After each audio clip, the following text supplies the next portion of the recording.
Moscow is continuing its bid to be a key mediator in the South Caucasus, hosting the foreign ministers of Azerbaijan and Armenia. Russian Foreign Minister Sergey Lavrov again renewed calls for the two former Soviet states to settle their differences through dialogue. After the 2020 Karabakh war, which saw Azerbaijan liberate lands occupied by Armenia, frequent border clashes have broken out, testing a fragile Russian-mediated peace deal. The most recent skirmishes happened last week along their contested border. As EU-led peace talks were being held in Brussels, Baku and Yerevan traded blame on who shot first along their border near Sotk. At least one Azerbaijani soldier was reportedly killed and several Armenian troops wounded over 2 days of clashes. The EU, Russia and the US have been pushing the two archrivals towards a final settlement over their 3-decade-long dispute over Karabakh. The territory, which was at the center of the 2020 war, is being patrolled by Russian peacekeepers.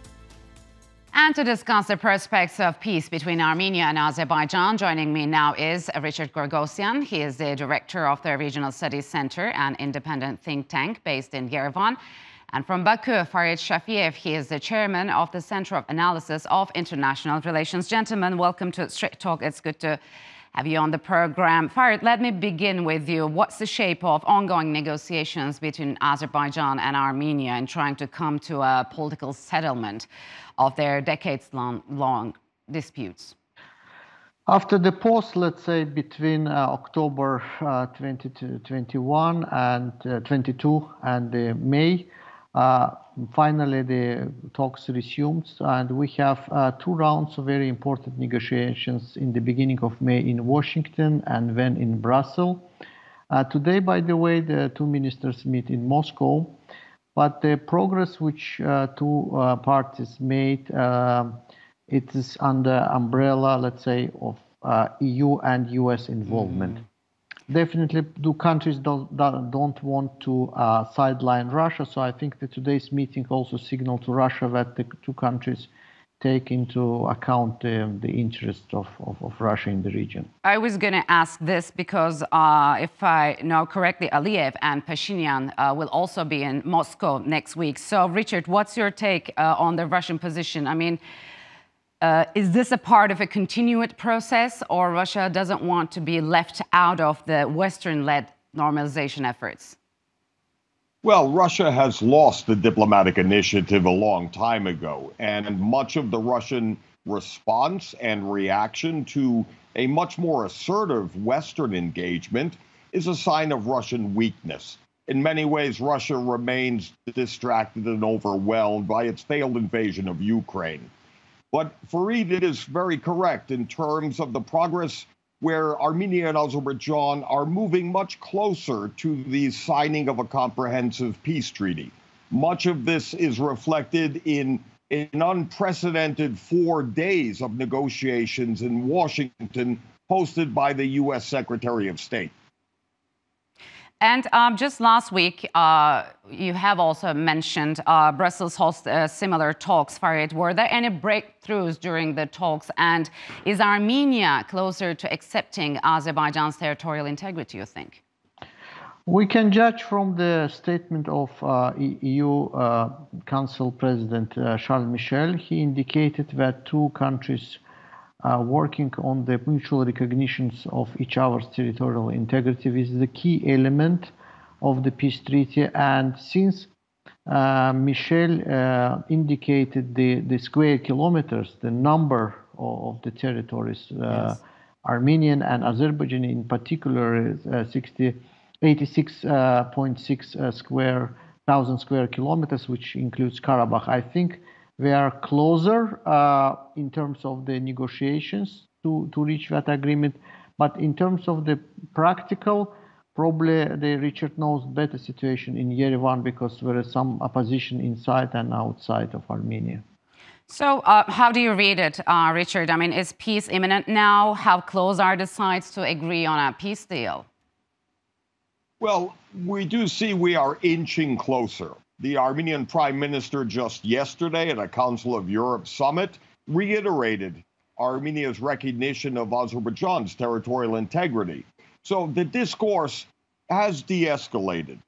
What we also see is less than expected opposition within Armenia. I do think in this new post-war reality, both sides are moving closer to a consensus. The real test, however, will be on June 1st at a summit in Moldova, where the Armenian and Azerbaijani leaders will be joined by the leaders of France and Germany. And we're expecting further progress and movement. However, I am quite concerned about how little attention has been placed on the day after. In other words, the peace treaty in and of itself may simply not be enough to ensure a durable, lasting peace. So, Farid, what do you make of it? I mean, another meeting, as Richard mentioned, Pashinyan and Aliyev, was set for June the 1st in Moldova. Why is the meeting being held in Moldova, a former Soviet state?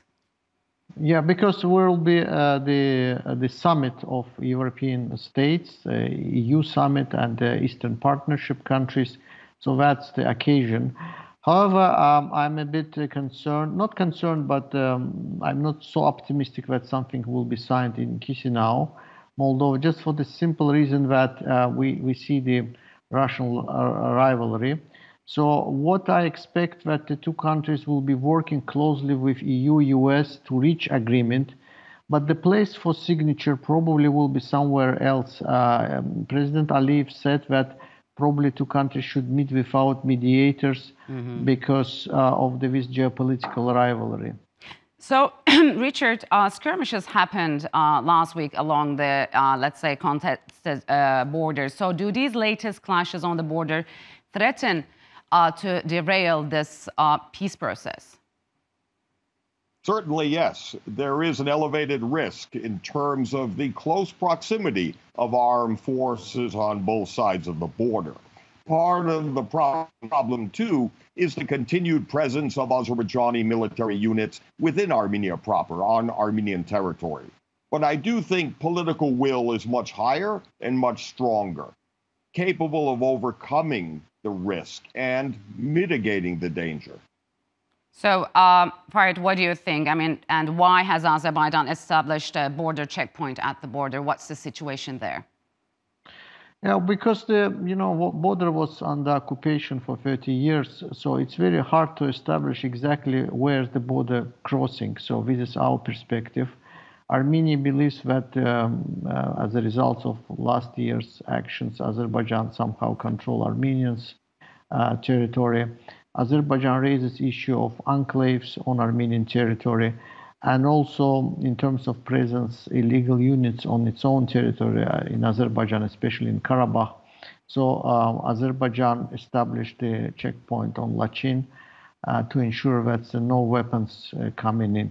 I think it can be also sorted out, all these issues, once the essential peace treaty will be signed. There are some two elements, delimitation, transport links, and especially speaking about delimitation, I think we can resolve the issue where border is crossing exactly on which territories both sides are located.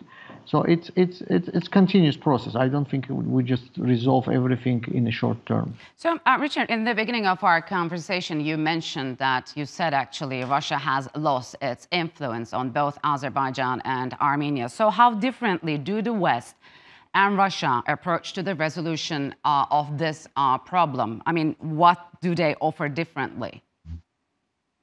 Well, I think the key contrast is obvious. Much of the European Union and American engagement is much less mediation and more facilitation to provide a platform for the Armenian and Azerbaijani leaders to negotiate. The Russian position, on the other hand, is a reflection of Putin's personal style, where the Russian president is very good not at holding hands, but of twisting arms. And I do think Russia's diminished leverage and weakening after its failed invasion of Ukraine has by a loss of diplomatic initiative. So, Farid, what do you make of Russia's position in here? Has Russia really lost its influence on both countries? And, I mean, does Russia want to protect the status quo?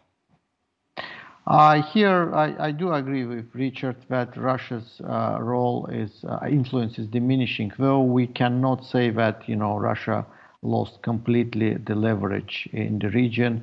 Still, there is in the military and political economic union with Armenia, still the relationship with Azerbaijan. But I do believe that Russia are really not interested in the final solution, just a classical approach to freeze the situation and let's see, in 10, 20 years, something come up again. This is the differences between Western approach and Russian. Western approach is to resolve all issues, Karabakh, territorial integrity, rights and security, border delimitations. Russian approach is different. They offered to sign the document last year, postponing issues of Karabakh for indefinite future. So that's a fundamental difference.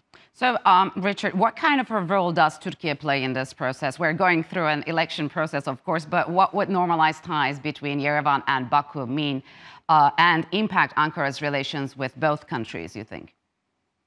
Well, I would say there are two observations as Turkey approaches a very significant second round runoff election. The first is President Erdogan has long been a personal and political ally and supporter of his Azerbaijani counterpart. The Turkish opposition, however, is generally not very favored within Azerbaijan itself. So I do think there are potentially implications for Turkish presidential leadership regarding Azerbaijan. However, the concept and commitment of the Azerbaijani-Turkish alliance, one nation, two states, will most likely not be undermined no matter what happens from this election. All right, gentlemen, unfortunately, we'll have to leave it here. Thank you very much for joining me on Straight Talk.